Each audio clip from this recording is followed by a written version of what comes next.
None of the big sports trophies can compete with the Stanley Cup's legendary history and, most definitely, oddity. Players took the cup swimming, forgot it in the street, and even baptized babies in it. Here's a list of things you didn't know about the Stanley Cup. Who is Stanley and what is he drinking? The Stanley Cup is named after Lord Stanley of Preston, the Governor-General of Canada from 1892 to 1893. He bought the beautiful cup in London for 10 guineas, about $50 at the time. After becoming enamored with the sport at Montreal's 1889 Winter Carnival, Stanley donated the cup to be awarded to Canada's greatest amateur hockey team. It was originally awarded to the Montreal Amateur Athletic Association, or MAAA, in 1893. There are 3 Stanley Cups in total. Stanley's original 1892 cup, known as the Dominion Hockey Challenge Cup, was given until 1970 and is now housed in the Vault Room of the Hockey Hall of Fame in Toronto. The Presentation Cup was developed in 1963 by NHL President Clarence Campbell because the old cup had grown too fragile to award to championship teams. It is the well-known trophy awarded today. Skeptics can verify the Presentation Cup's authenticity by looking for the Hockey Hall of Fame seal on the bottom.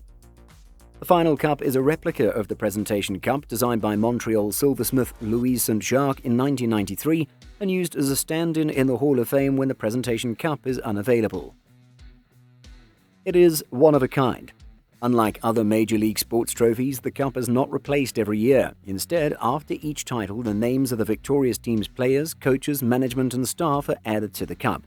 The 1906-07 Montreal Wanderers were the first team to have their roster inscribed, with their names etched within the inner bowl of the Dominion Hockey Challenge Cup. The 1914-15 Vancouver Millionaires are the only other team names inscribed on the inner bowl. It is constantly changing. As other teams wished to be immortalized, it was decided to place a single separate ring beneath the original cup so that each new winning roster could be carved on it. A second, more streamlined and vertical form of the cup was employed from 1927 until 1947.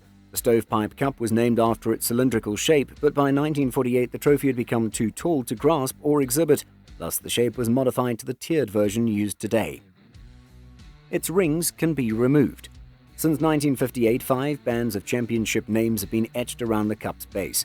When the rings are depleted, the oldest band is removed and stored in Lord Stanley's vault in the Great Esso Hall of Fame. The band is then replaced with a blank band that will be filled with the names of the future victors. Each name on the cup is engraved by official engravers for the NHL.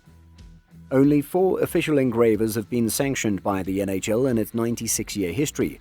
Carl Paul Peterson, a Danish engraver who emigrated to Montreal in 1929 and worked in his engraving shop with his sons Arno, Ole, and Jean-Paul until his death in 1977, was the first to design the 1948 Stanley Cup. Louis Saint-Jacques, designer of the Presentation Cup replica, is the current engraver, having taken over from the second and third official engravers Doug Boffey and his father Eric at their Montreal shop Boffey Silversmiths in 1989. Saint-Jacques disassembles the cup from the top down and clamps the band being engraved in a homemade circular jig to inscribe each name separately. He strikes each letter into the silver using specific small hammers and a set of letter stamps, using a metal lever to maintain the names as straight as possible. Saint-Jacques thinks that each name takes around a half hour to inscribe and then it takes a non-stop, not to mention patient, 10 hours to complete all of the names for the winning squad. They're not always flawless. On the Stanley Cup, several champion players and team names are misspelled. The 1980-81 New York Islanders were misspelled ILANDERS, and the 1971-72 Boston Bruins were misspelled BQSTQN Bruins. The majority of the faults are left alone since correcting them would be prohibitively expensive. Fans, however, believe the flaws add to the Cup's uniqueness. However, corrections have been made. When the 1996 champion Colorado Avalanche's Adam Deadmarsh's name was spelled Deadmarch on the cup, it was stamped out and rectified after he publicly expressed his disappointment, which is exactly how we feel when we realize that over 50% of our viewers aren't subscribed. If you enjoy the video, subscribe, as it helps us greatly. There are exceptions. When the Detroit Red Wings won the Stanley Cup in 1998, they requested that Vladimir Konstantinov's name be engraved on the cup, despite the fact that he did not play that season. The NHL permitted it because Konstantinov was a team member who was gravely injured in a vehicle accident prior to the Wings defending their championship. There have also been a few occasions when no names were inscribed at all, such as when the cup was not awarded in 1919 owing to the influenza pandemic. It was also not awarded for the 2004-2005 season due to a labor dispute between the league and the Players' Union. Season not played is written across the full space for the players' names. It's considered superstitious by some. Various players are wary of the cup if they haven't already won it and avoid it if they're still in contention. In fact, some players on conference champion teams won't even touch their respective Western Conference Campbell Bowl or Eastern Conference Prince of Wales trophy to avoid jeopardizing their team's chances at the real prize. The Stanley Cup is accompanied by a chaperone. The Stanley Cup is usually accompanied by at least one Hockey Hall of Famer known as the Keeper of the Cup. Philip Pritchard, the current keeper, has held the role since 1991 and even maintains a Twitter account to bring followers up to date on where the cup is on a daily basis. Lord Stanley stipulated that 2 trustees be selected to care for the cup and ensure it was kept in proper condition when it was gifted.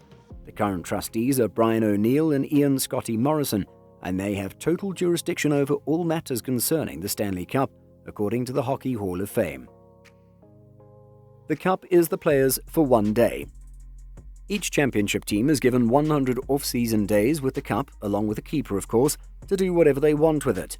The 1994-95 New Jersey Devils established the practice of allowing each player one personal day with the cup over the off-season.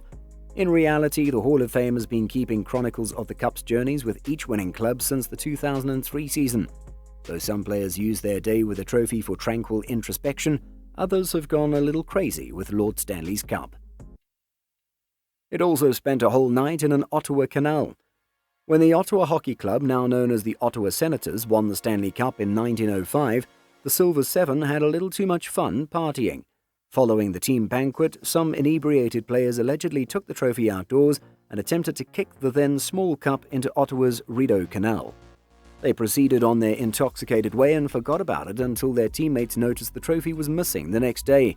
The Stanley Cup was recovered and delivered to Harry Smith, the team's most responsible player, for safekeeping. In 1924, the Montreal Canadiens won the Stanley Cup and then left it on the side of the road.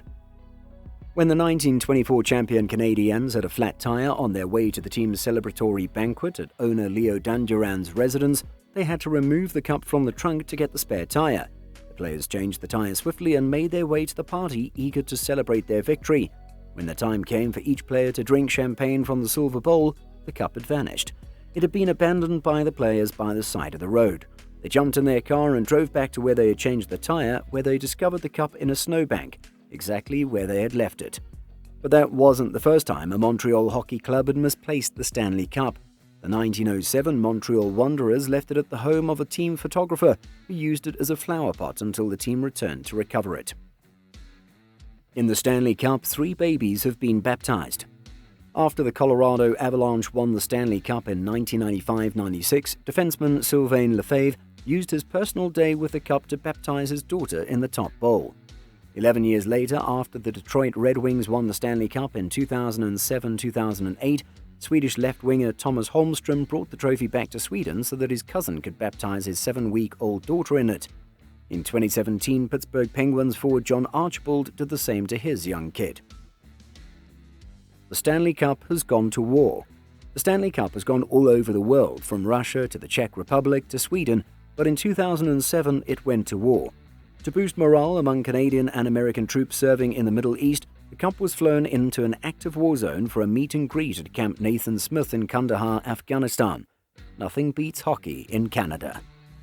If you liked this video, click the link on the screen to watch the most embarrassing records in NHL history.